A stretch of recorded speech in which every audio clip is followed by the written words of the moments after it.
Greetings.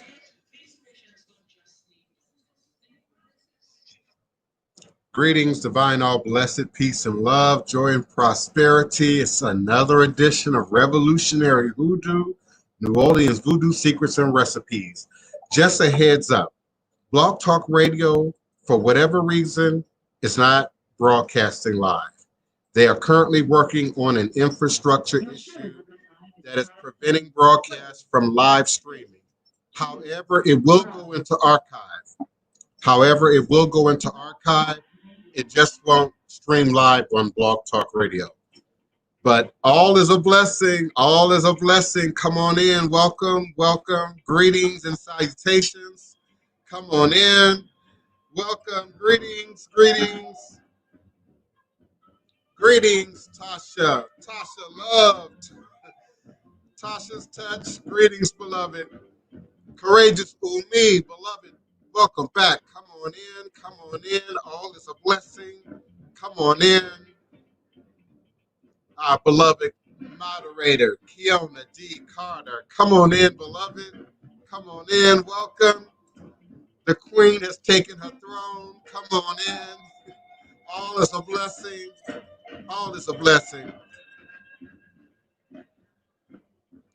No Cox. No Cox. Internet issues. No Cox. Internet issues. To Africa. She's calling your name through the wind. Come back home to Africa.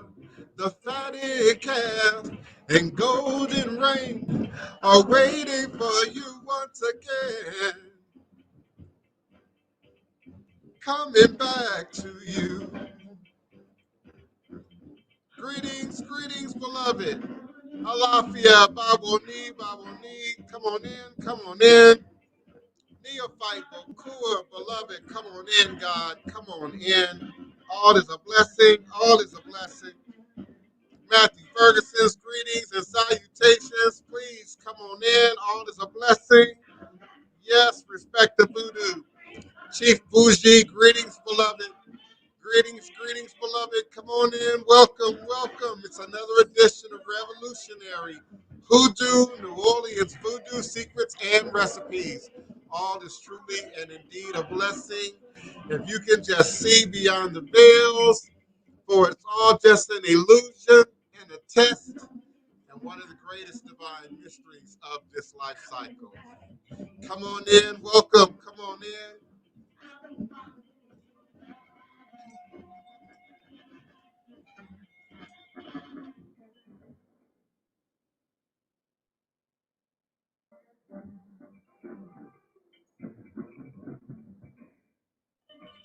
Welcome, Mr. Rodriguez. Divine all peace and blessings. Always, all is a blessing. Come on in. Come on in.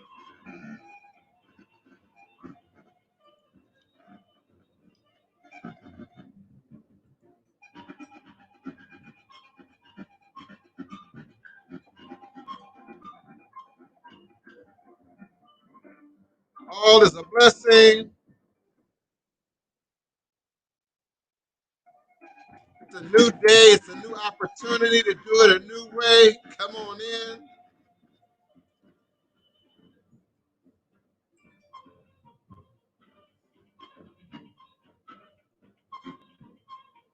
Welcome, welcome. Come on in. Come on in. All is a blessing. Come on in. Yanta Oya, come on in.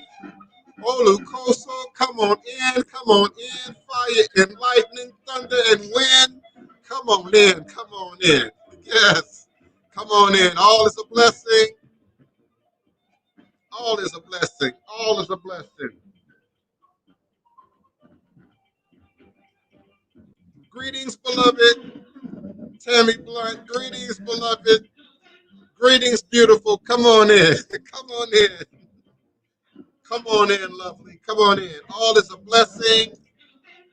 The gods speak. The goddesses speak. The ancestors speak. Welcome. Greetings and salutations. All is a blessing.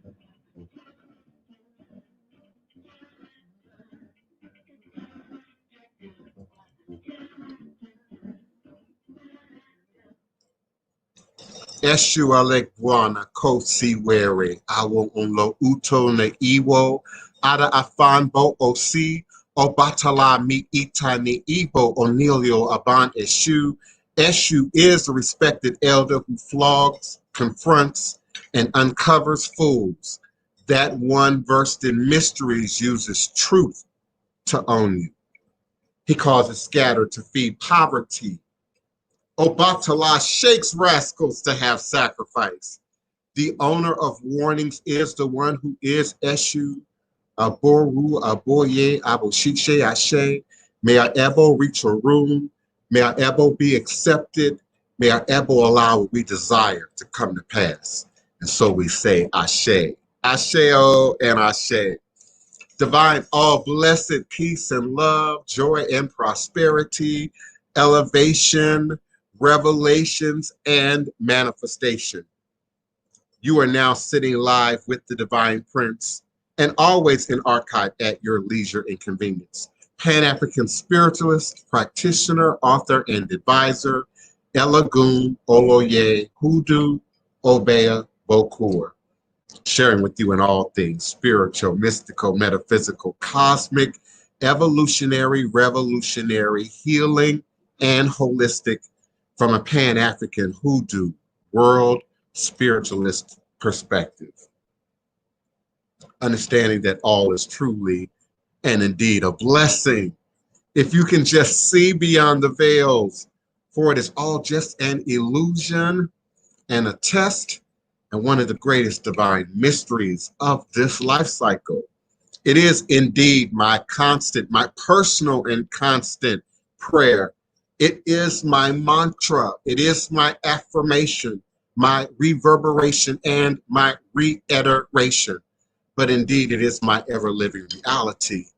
And it is crucial to the very foundation of my inner standing, my inner being, my walk, my work, my demonstration along this divine, all blessed life path and journey. It is how I, the Divine Prince, make sense out of all that we are challenged with here in our daily existence on Mother, Father, Earth. And it is my personal place of power and understanding, that place from where I begin, that place from where I realize and crystallize all my endeavors, understanding that I and I alone create and co-create my divine destiny. And I alone create and co-create my divine, all blessed reality. And so it is. Ashe. Today is Tuesday, July 21st, 2020, and I am emanating and vibrating with you and for you, live, virtually, verbally, cosmically, quantum universally, from this working temple of the house of the Divine Prince. Thai Potions, Hoodoo Central LLC, in this legendary, historic, beautiful, and most enchanted city in America, New Orleans, Louisiana, land of my ancestors and those who came before me along this Hoodoo Obeah life path and journey, passing down the great Obeah stick, along with the knowledge of the life-giving herbs, roots, plants, rituals, spirits, minerals, concoctions, potions, lotions, etc. I indeed am always humbled and honored, appreciative to be a representative for the legacy, the culture and tradition, the history, and of course, our sacred stories. And I invite you to visit us at www.oursacredstories.com for your tour plus experience in this beautiful city of New Orleans, Louisiana. Indeed, this is my Mecca. Indeed. And I believe for us, those of you who are us, this is indeed our Mecca. This is that sacred space that I talk about every day, the necessity for the creation of sacred space, which is critical to all we do, all we are, all we say we believe and understand. It shows up in your demonstration, and your demonstration as a god, as a goddess, as a mature human being, is to create sacred space. It's to create and recreate abundant space. It's to create and recreate healthy space. It's to create and create prosperous space. That is our job. That is our call. That is our destiny. That is indeed our purpose.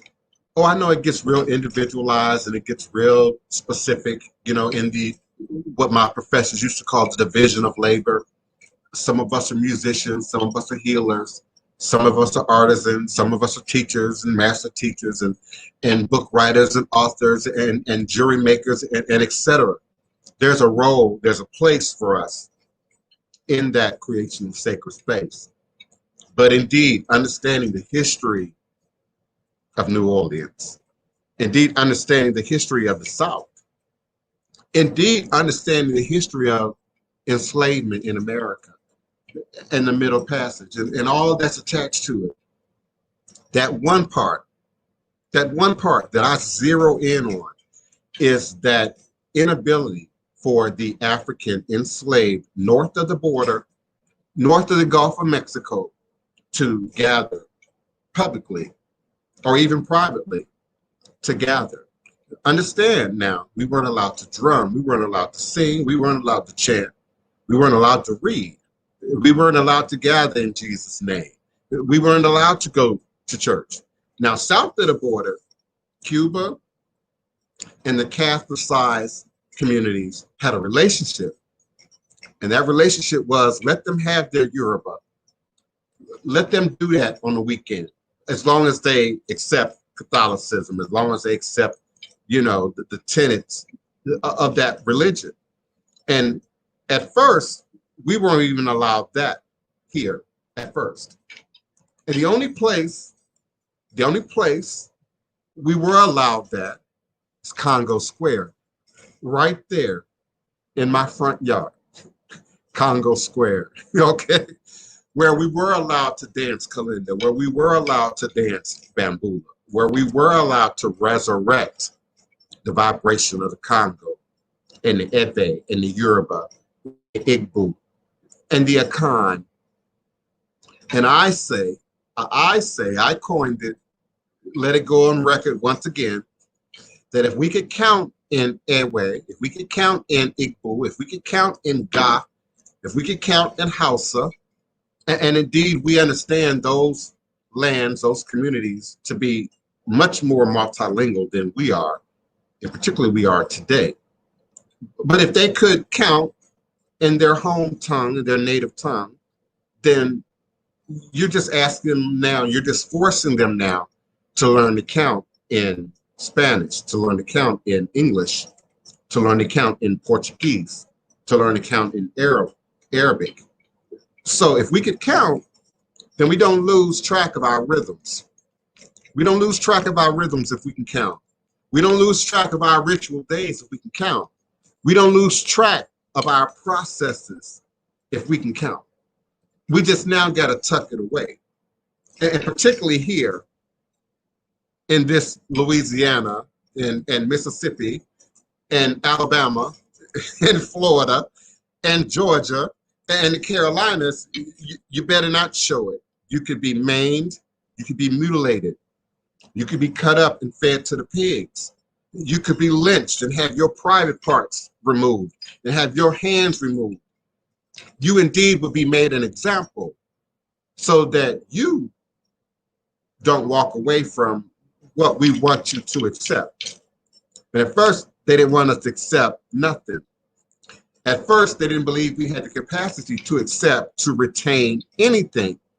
So every time you regurgitate that we lost our gods, we lost our name, we lost who we are, in the context of the Middle Passage, you're regurgitating his story, not our story, not our story. And so we look to Candomblé in Brazil. We look to Maria Leonza in Venezuela. We look to Sanse in Puerto Rico. We look to Lukumi in in Cuba. Let's look at ourselves now. Let's look at ourselves and understand in the time period in which I'm pulling from, 1700s, 1800s, 1900s, commerce, communication, the superhighway, if you will, was the Mississippi River. And so along with the movement of jazz, along with the movement of blues, so too we saw the movement of voodoo, hoodoo, root work, conjure, extend well beyond the gates to the city of New Orleans, well beyond the gates to Congo Square, well beyond our community and our neighborhoods. I am grateful for each and every one of you who is actively here to be a part of this show. Thank you so much. I don't want to neglect anyone. I keep saying I'm going to turn this over to Kiona so that I can keep talking without having to also kind of monitor the chat to some degree. But I welcome each and every one of you to be a part of the conversation. I believe I gave the announcement. Blog Talk Radio is working on the infrastructure, so we're not streaming live on Blog Talk Radio. This is going right into archive. But I do believe the phone lines are still available at 845-277-9143. 845-277-9143. Remember to press the number 1 on your telephone keypad, and when I remember to check in, I'll be sure to press and unmute your mic. Greetings, Joy, and bring you indeed into the conversations. Greetings, One Wapani, my beloved baby sister. Welcome to the group. Welcome to the chat. Welcome to the conversation. Now, give me a second here. We're going to talk about Louisiana Voodoo. Voodoo, Louisiana, also known as New Orleans Voodoo, which describes a set of spiritual beliefs and practices developed from the tradition of the African diaspora in Louisiana. Understanding not only do we have the superhighway of the Mississippi River, but it ends somewhere, right? It terminates somewhere. And so we have this great port of New Orleans, in which we receive a great deal of our goods and supplies into the nation. I believe we would be third, if not higher, in terms of goods that are coming in off of ships from other countries, from other locales, resources. Indeed, your coffee, all of your Folgers coffee, for my Folgers coffee loving community, is from Louisiana. It's processed in Louisiana and then packaged and boxed and shipped to you in Louisiana. Just beyond the river there, Algiers, it's a location over there where all you smell is Folgers coffee. One of my favorite locations in the city. So indeed, we have always been international. We've always been diverse. It's always had a multitude of ethnicities and cultures being represented in this New Orleans. Now, you can't always tell when you befriend the locals, because indeed it's a grave taboo to be a transplant in the city of New Orleans. Even today, it's almost like a curse somehow if I don't know what elementary school you came from, and I'm concerned about those who are concerned about what elementary school you come from, who are now 40, 50, 60. Indeed, what now does that matter? What more does it matter than that which stands up in your blood, stands up in your veins, stands up in your household, stands up in your lineage, and indeed stands up in your experience? It is sometimes referred to Louisiana Voodoo as Mississippi Delta Voodoo or Mississippi Valley Voodoo when referring to the historic popularity and development in the greater Mississippi Valley. And again, the Mississippi River carried the tradition, carried the practice, carried the secrecy, and indeed at some point began to carry some of the lies and the untruths about voodoo into other areas of the country. Much of what we know as Louisiana voodoo is rooted in Dahomean voodoo. Dahomean voodoo. Now we associate Dahomey with a great deal of traditions in Ifa, Fa, divination, in Yoruba culture, in Fan, in Ewe culture, in Togo and in Benin. We acknowledge Dahomean voodoo. But I often remind you that those earliest ships of death that brought enslaved Africans to Louisiana came specifically from this region. So the voodoo was here long before Haitian Revolution. Those 90 years or so before the Haitian Revolution, voodoo was already here. The Haitian Revolution made it more frightful, if you will. Put yourself in the position of the slave master. Resurrect that 1% of your bloodline. Put yourself in the position of the slave master and understand the fear associated with revolution. The Haitian Revolution, which brought the first free nation, if you will, in the Western stratosphere, was this Wakaman, this mysterious voodoo ceremony that led to the Haitian Revolution. So it only fueled fear here in the South. It only fueled fear in the slave-holding communities about not just us communicating or gathering or drumming and being able to communicate at long distances, but indeed the idea that we might organize and rise up and kill. Nat Turner offered a very grave demonstration, you know, of revolution in America and what that might look like. And we know that they killed him and many of his co-workers and cohorts, and maybe some who had nothing to do with it at all, suffered life, blood, sweat, and tears for freedom, for emancipation, for revolution, for healing. So voodoo has always been about healing, lineage, ancestry, family reunion, reuniting our background and our lineages together. But indeed, in the New World, voodoo became a very aggressive tool of revolution, of standing up against white supremacy, against racism, against all the isms and ills that we still continue to face and battle today. Denise Preston, greetings, beloved. I'm gonna bring you in. I'm bringing you in. Welcome. Just give me just a minute to continue to lay my foundation. Hi. So voodoo's liturgical language is Louisiana Creole, because indeed we're talking about a culture who spoke French, Spanish, French, Spanish, and then back to French again.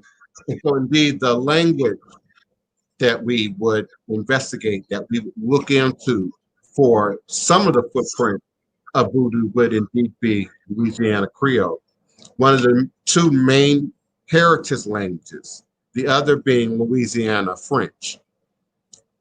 Now, it became synchronized with Catholicism and Francophone culture of New Orleans as a result of the African cultural oppression in the region as part of the Atlantic slave trade. So, of course, as I said earlier, you became the religion, you followed the God, you acknowledged the rules that Massa wanted you to follow, that your oppressor wanted you to take on. The idea of freedom of choice wasn't even on the radar at the time when the roots of voodoo that we know today were being sown, were being seeded here in the America. Louisiana voodoo is often confused with Haitian voodoo and Deep South hoodoo, which are very distinctly, uniquely different things. But while related to these forms of the religion, New Orleans voodoo, Louisiana voodoo, Mississippi Delta voodoo is a distinct path unto itself. I just lost my Blog Talk Radio altogether, so we done with Blog Talk Radio, at least until they get over their technical issues. So when we start looking at hoodoo, we're now looking at a very different time in history. We're now looking at a very different usage of the traditions at a very specific and unique time in history. First, we have the consistent bastardizing, demonizing of anything that would, again, connect us to home, even in the environment of New Orleans and Congo Square. Some of you have, I think, a sense that, voodoo is just a free-for-all in New Orleans, and everybody is in on it, and it's out in an open thing. And that's not true. Not only is it not true here, it's not true in Haiti. And many of the places that still, are occupied, by the very people who brought us here, as enslaved servants. So indeed, even in 2020, 2021, a great deal of what is authentic to the tradition remains still consciously, actively underground.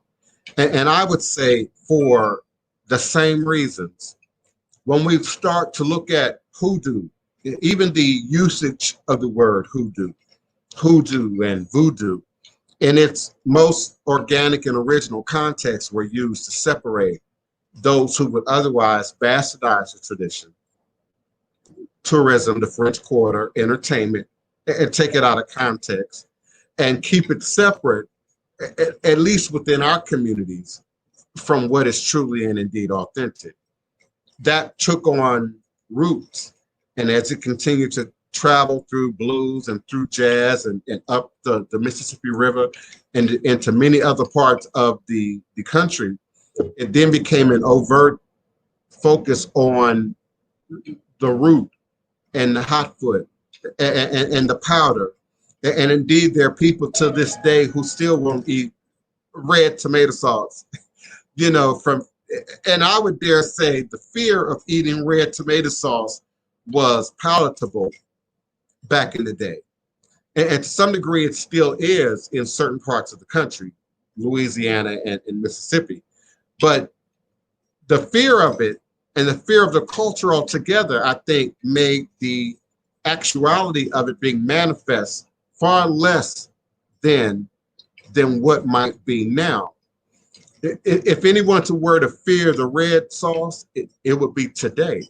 You got too many kitchen witches, you got too many textbook witches, you got too many social media witches.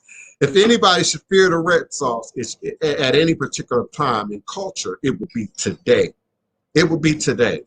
But many of these traditions traveled and became appropriated, became bastardized, became watered down, and of course became the butt of jokes and humor, because again, we don't want to make this seem like it's indeed real or it's indeed powerful. We're still not trying to support anything that might empower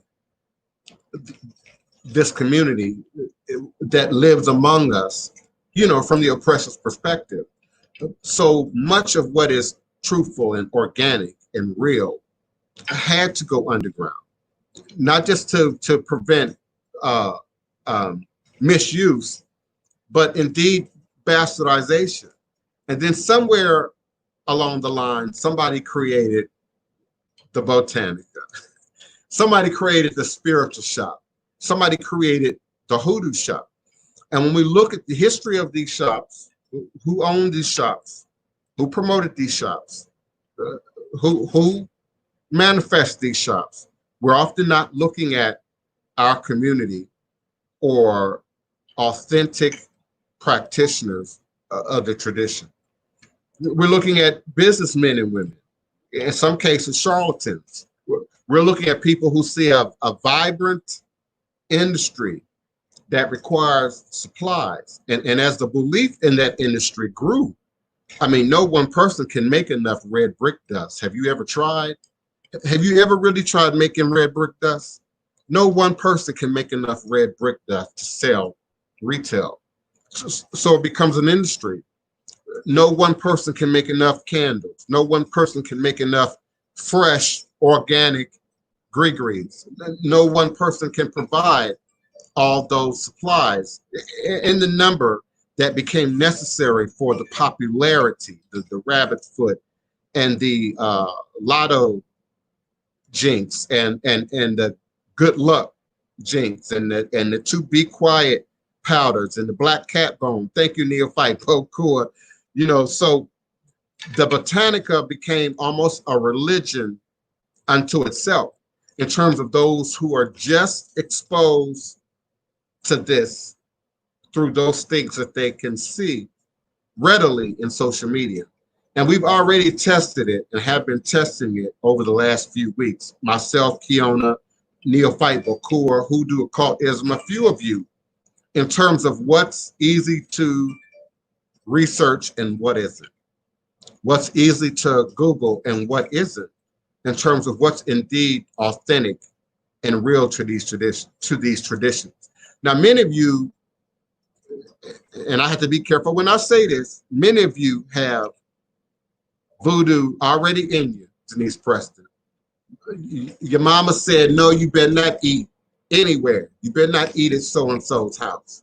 My mama didn't allow us to eat outside her vision, outside her control, outside her approval. We weren't allowed to. Now, even today, my mama might say, well, that ain't voodoo.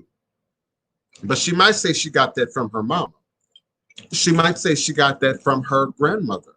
And so there are elements of voodoo that indeed exist and continue to exist in many of our families, in many of our holiday traditions, in many of our opening a new house, going into a new space traditions, your spring cleaning, you know, but they've taken on very popularized, simplified, you know, in some cases, commercialized references and wording.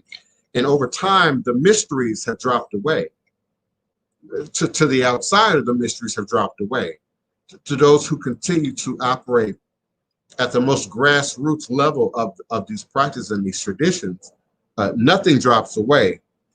For indeed, I touch, I say this every day, I teach in an onion from the inside out. And so if you don't have that inner core, that inner foundation, then the layers don't make any sense to you. And people sort of play around with that and apply it the way they want to, the way they feel to. There is, and dare I say, an over exaggeration of Marie Laveau. There is indeed an over usage of Marie Laveau. Listen, just like people overuse God, just like people overuse Jesus, just like the minute you hit that Powerball, you say, thank you, Jesus. Okay? But, you know, we overuse, you know, we say the devil made me do it. You know, we overuse these archetypes in the oversimplification of practice and tradition. So we know a lot about Marie Laveau. We know less about Dr. John, not the musician Dr. John, the historic Dr. John. The most famous voodoo king of New Orleans was Dr. John, also known as Bayou John. He was born in Senegal, where he was kidnapped as a slave and brought to Cuba. He eventually moved to New Orleans as a cotton roller, where he became part of the local voodoo community. Many would say he was, if not a contemporary of Marie Laveau, slightly older than Marie Laveau.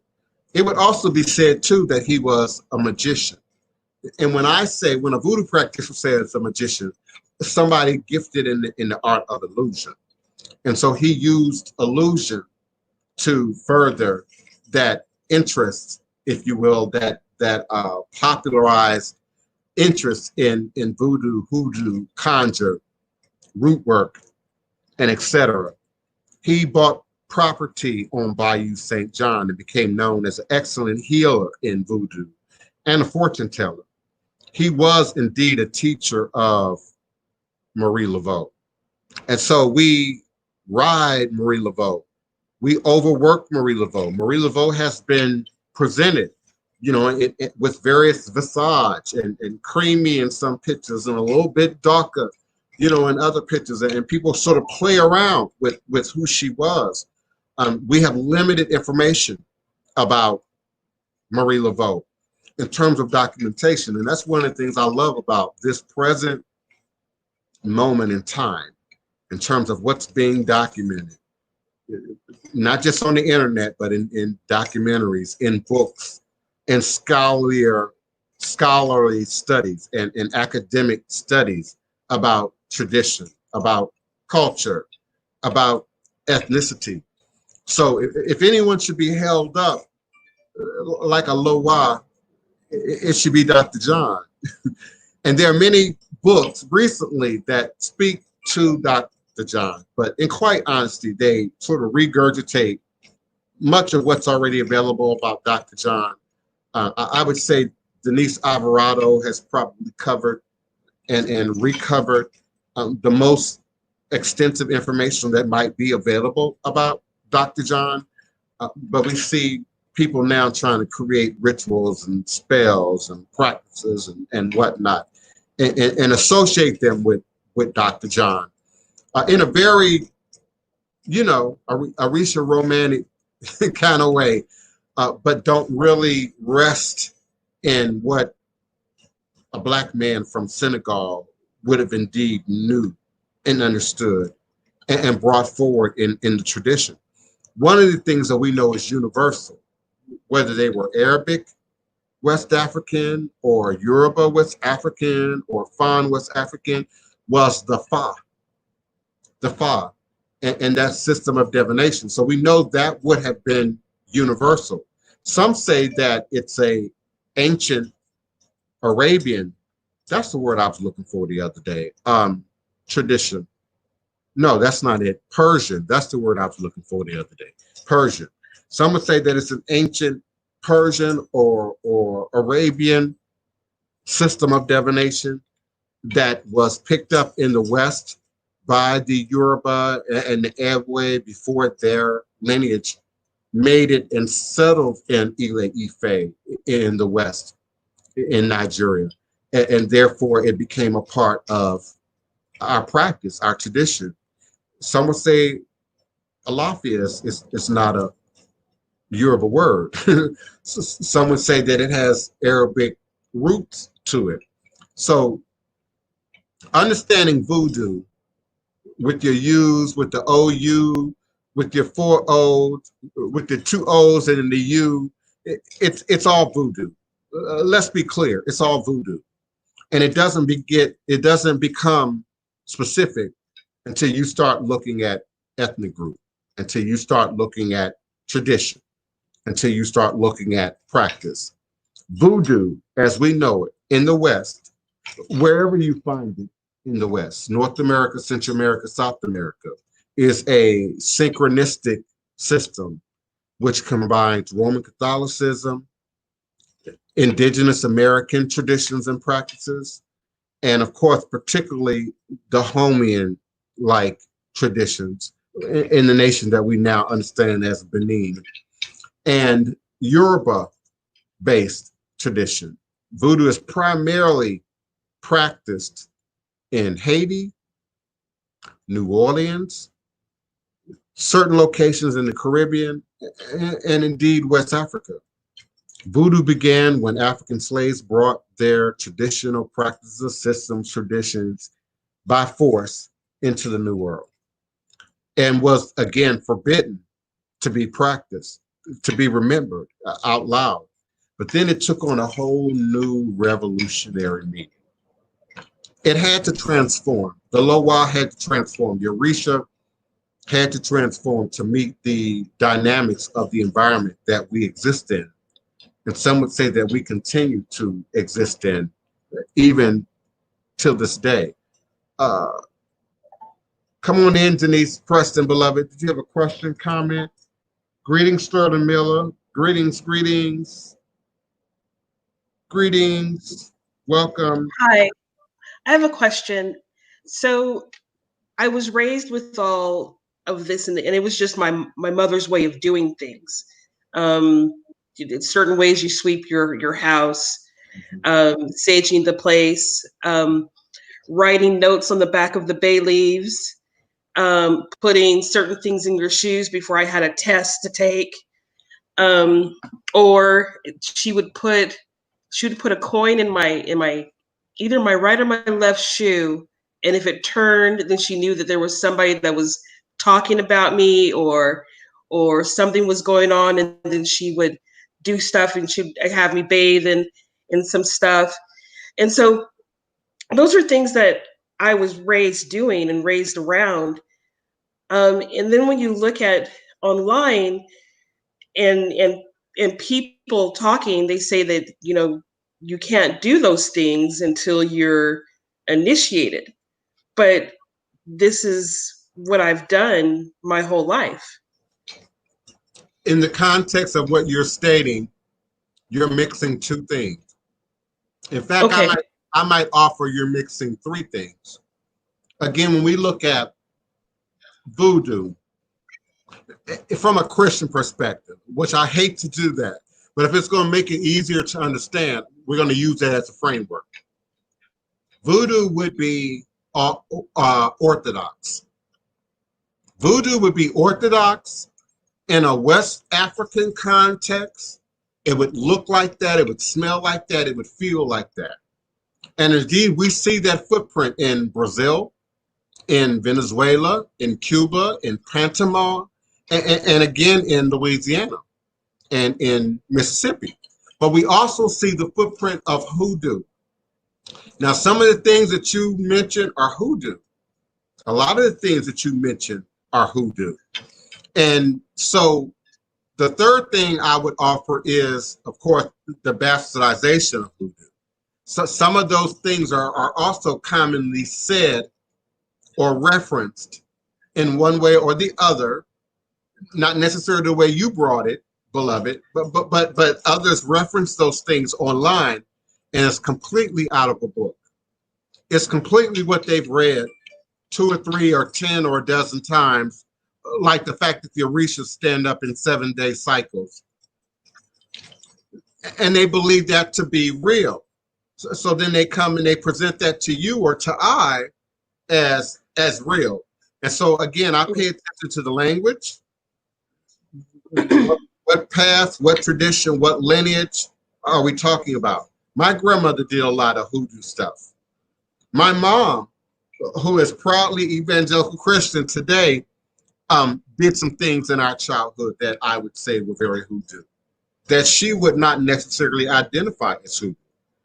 You know, we had those metal blinds back then, and taking that vinegar and washing those blinds down, you know, and the manner in which we did it was ritualistic. You know, we had a day of the week to clean, Saturday. Before you even thought about playing, going outside, you know, you were going to clean that house from top to bottom. We had a spring cleaning, you know. So if you're cleaning that kind of level every Saturday, what you cleaning in the spring? You know, as a kid, you thinking, what, you know, what's going on here? You know, so we've passed down things, and even through the church, even through the Black church, your anointing oil, you know, your holy waters, you know, these are things that we are easy to say are Christian, are Catholic, you know, but are they really? And to what degree have they been absorbed from, appropriated from other traditions? Some of my Bible scholars out there listening, you know, who really study the Bible, have looked at other cultures, and they understand the level of cultural appropriation that went on in the early Christian development, you know, of paganistic practices, of ethnic practices. And it was either demonized, destroyed, or swallowed up and appropriated. and became a part of their tradition. We look at ancient Egypt, we know we had all these crucified saviors before Christ. We know we had all these virgin births before Mary. So where's the root? Where's the origin? So indeed, some of what our parents and grandparents did, Denise, we might say have some voodoo elements to it. But a lot of it is hoodoo, particularly if the mindset isn't there. And that goes along with the part of your question about initiating. Because without the mindset, there ain't no voodoo. Without the head, there ain't no ephod. Because you don't know the mysteries. You don't know the structure of those systems. You don't know the inner working without the mindset. So hoodoo, just like, I know this is dangerous, just like evangelical Christianity might be a little bit more fluid, might be a little bit less organized, might be a little less, certified and registered. A good evangelical minister can just blow in from out of town. But if they on fire, and if they can light that church on fire, and if they can fill those offering plates, they're going to gain some stamina. Juanita Bynum, forgive me. I love me some Juanita Bynum. But where's she come from? Where's she blow in from? So, and then you have the other who might be a little bit more scrutinized.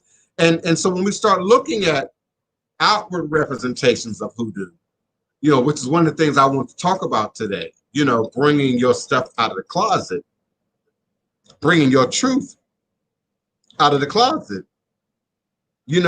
How many of you are really in 2021, when we look at exclusiveness, when we look at secrecy, when we look at slavery and lynching and saving our lives and managing to be present for the next day, we had to maintain a certain level of secrecy. We had to maintain a certain level of anonymity. But what would be our reason for that today in 2021? I like saying 2021 because 2020 is shot, if y'all haven't figured that out already. What does that stand up in truth today? I got many mantras. I have many affirmations. The stone that the builder refused shall be the head cornerstone. What you would intend for my harm, God would work for my good. The ancestors will work for my good. What God has for me is for me, And so you might say, well, that sounds real familiar. It does.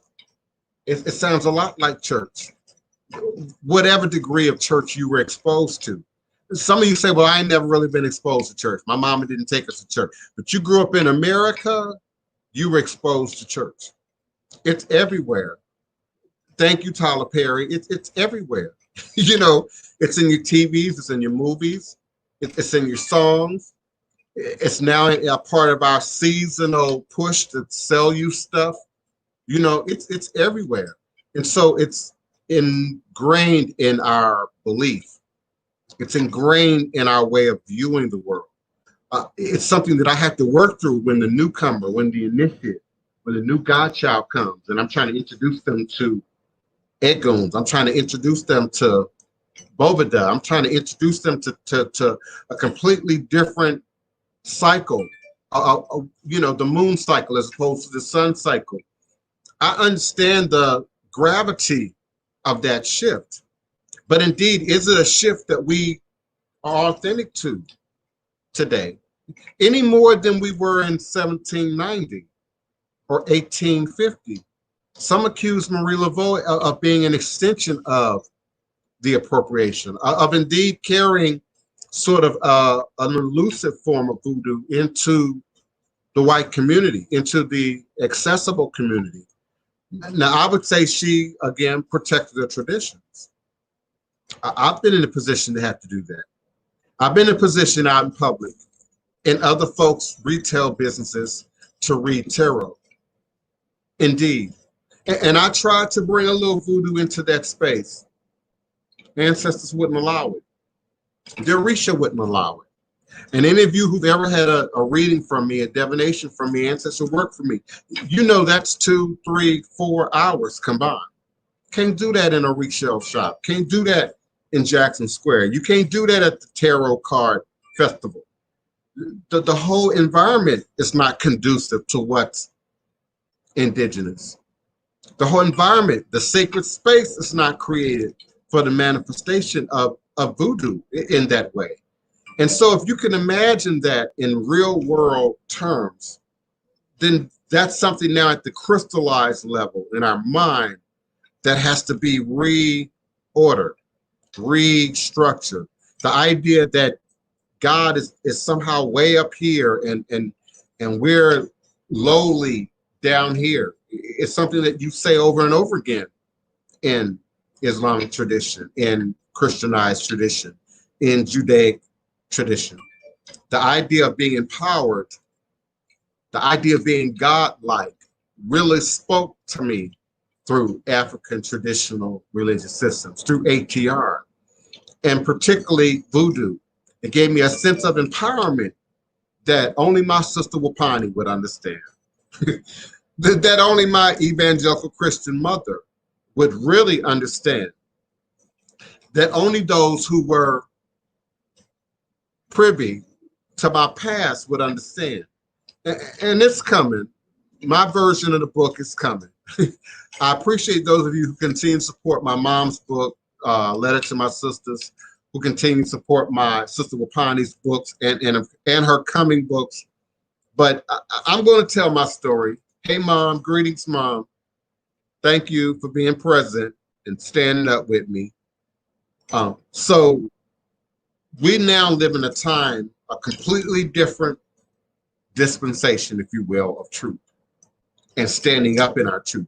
Even when we look at the politics of our nation, the morality of our nation, the integrity of our nation, things are shifting. Things are absolutely changing.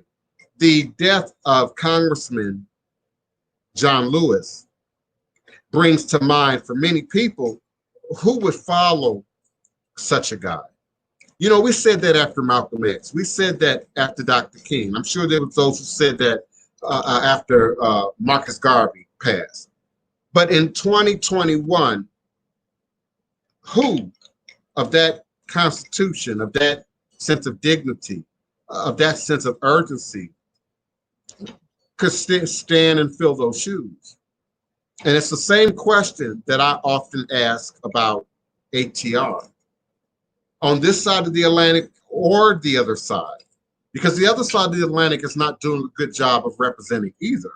We're seeing a tourism-based EFOP. Tourism-based EFOP. Plan trips, organize trips, come in your little group, bring your church family, spend your money, eat a little of our food, soak up some of our local culture, take a few pieces of art back home, you know, take some beads back home, you know, and then they say, well, you don't authentically represent our tradition. You can't authentically stand up and represent for Ifa, you know, and Westerners buy into that. So we battle amongst ourselves, the superiority of Haitian voodoo to Louisiana voodoo, the superiority of anything south of the border to what we as Africans here in America have running in our own veins, running in our own spirit. So I invite you to better know not just your ancestors, but yourself and where you come from and how you really survived to be present in this moment in time space to create and recreate a reality that more mirrors your perfected image. Whoever you might be, whatever your religious path might be, whatever your tradition might be, I offer you to stand up in that truth today.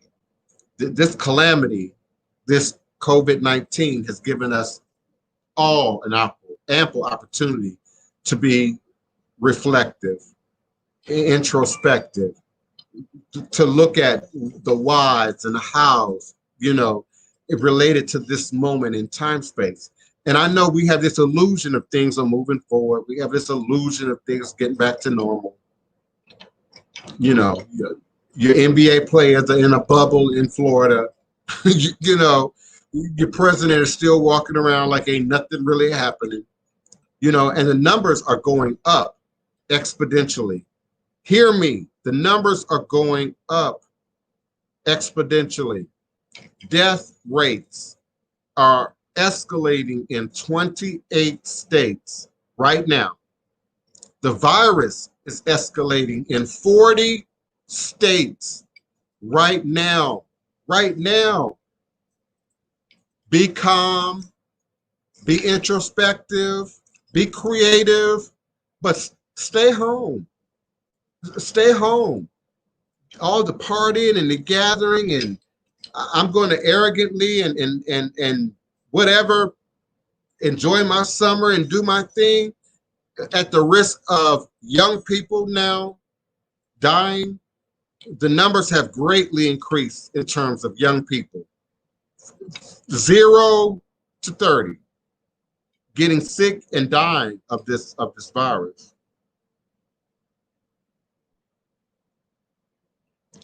Denise Preston, for me, your question in the private chat is incomplete, but I believe you're asking, does the popularity of voodoo take away from the authenticity of it?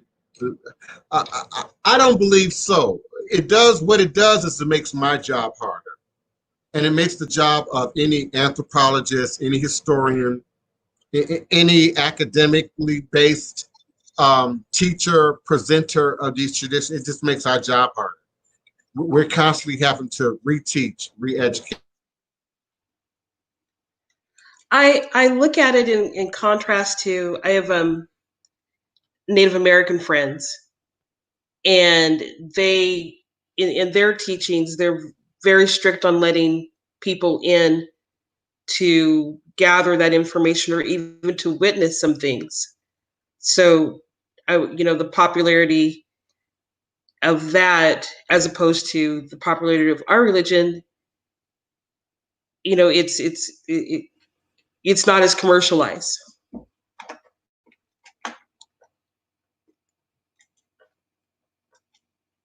So.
Listen, y'all.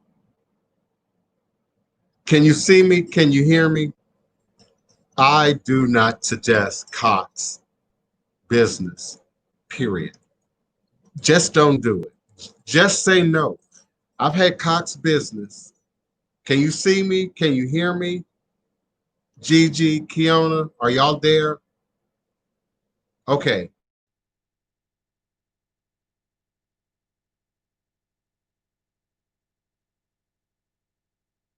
Business for 30 days, a little more than single day, every single day. The buffering issues that we used to have,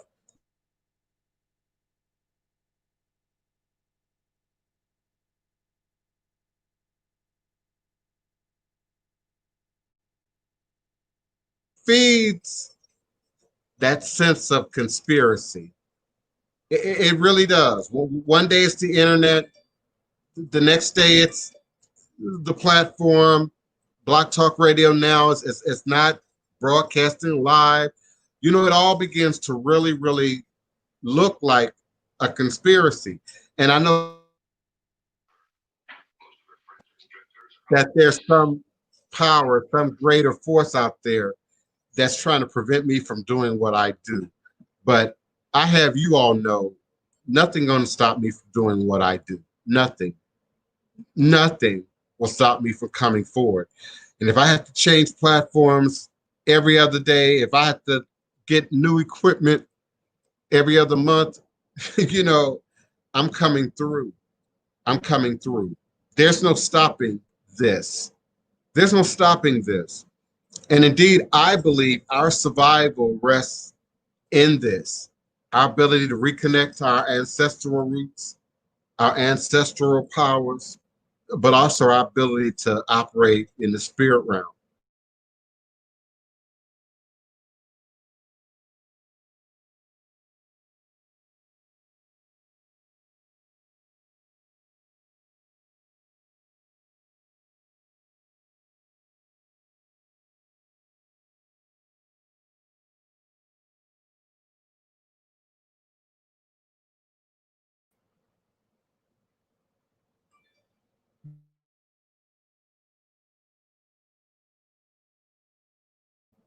It's just so much.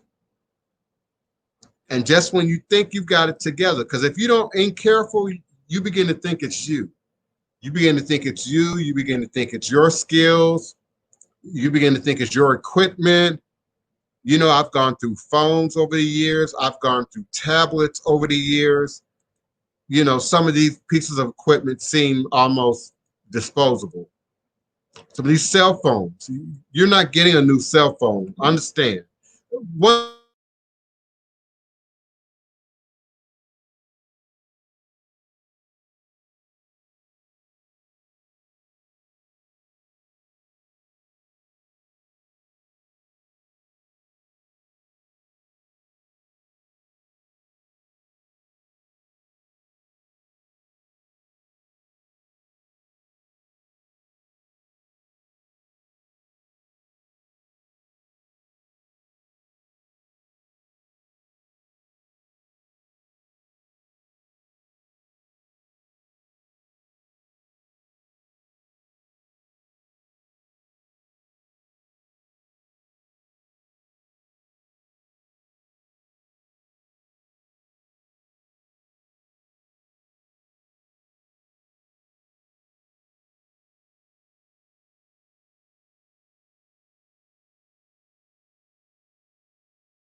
Check, check, mic check, testing. Can everybody hear me?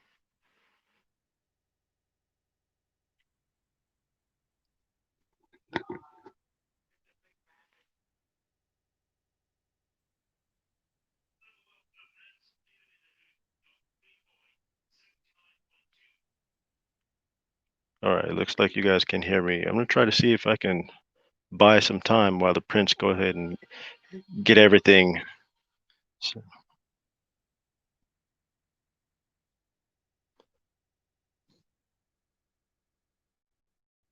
Yeah, let me go ahead and get everything sorted out and try to see if we can keep this going. I can't really read the comments because unfortunately I'm doing everything from my phone right now. So I'm just trying to see if I can set something up on my phone, and I'm trying to see if I can answer some curiosities out there.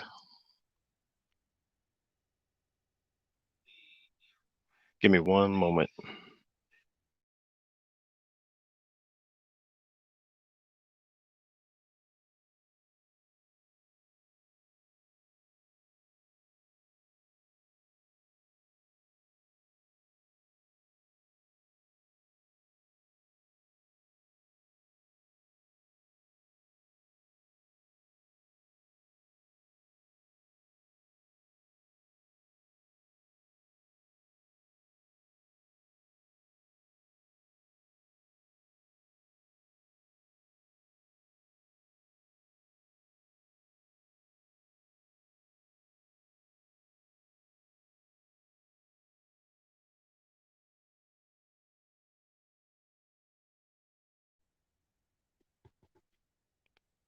Okay, I'm back.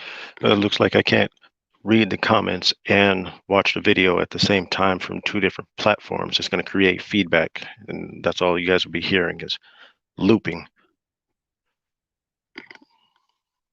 So in the meantime, from what I can gather, there's a lot of confusion for all of the people that are new to the spirituality, to voodoo, to the hoodoo. We don't have a very large understanding, or we don't have an understanding, if you will, of the history involved in it. So, uh, as just a beginner step, what I find is easier if you go back, do some research, listen to some people, uh, especially some elders that actually have videos, and do research based off of what it is that they've been teaching. Uh, One example for me is Dr. John Henry Clark. Uh, Very eye-opening uh, books that he's written, debates that he's had with other professors on a platform, literally a stage where they're actually debating different topics. And he dives into a lot of the spirituality and the history chronologized in the Bible, which gives you some idea as to what it would have taken for our people to survive, which technically, if you look at it, voodoo is survival. When they say survival of the fittest, well, our whole culture is still living today, even though it's deemed evil. It's deemed black magic, but it's alive and kicking and respected by several different cultures around the world. So the definition of survival of the fittest is what our culture is. We survive. We lived through adversity, and we pull through and pass this traditions down completely underground, just word of mouth, which is African culture, word of mouth, passing history down uh, through the griots verbally, right? We tend to learn better when people are passing this stuff down. Even our music, when we're thinking about that as well, is um, what's the term I'm looking for here? Call and response, where the person on stage or the griot is calling out to the audience, and the audience responds with a like-minded catchphrase. It is how our whole society has really, quite literally, uh, built all types of different cultures, or have added to different cultures and taken and expounded upon uh, common functions and ways of being able to live in their environment to cultures around the world. Take like the Prince, Divine Prince, was actually expounding on the Persian Empire. The Persian Empire is a very old empire, and their empire stretched from the upper east corner of the African continent all the way over to what we know as the Middle East, up towards Turkey, and then all the way around into Europe, as far as even some would dare say Italy, all the way over to Spain and back up. Well, this is the Morocco Empire as well. And if you look at it, that includes Greece. A lot of things that we take as Greek are actually what was taken or gleaned from the Persian Empire by way of the Middle East. And these things are passed down through generation so far to where we can actually find some of those similarities done today, especially in our practice of medicine. Just there's a sheer amount of knowledge that sits in front of our face that we don't bother to look into the history of. Take Rite Aid, Walgreens. Those aren't misspellings of different things. Those are pharmaceutical companies that are essentially practicing our root work on a commercial level. So it's important for us to dive into some of these scholars that are teaching us verbally and writing books. Unfortunately, Dr. John Henry Clarke is no longer with us, but Akala is a rapper who actually studied under him, who's from Britain by way of Jamaica, and he teaches the same things that he taught. I'd say in between the 80s and 90s. He's a very young man who actually has passed the torch, if you will, to another generation for us to be able to go back and understand some of the things that he was teaching. There's plenty of other scholars, but one of my personal favorites would be Akala. And give me 1 second. I'm going to go ahead and switch platforms and see if I can read a few of the comments on YouTube, and then I'll be right back.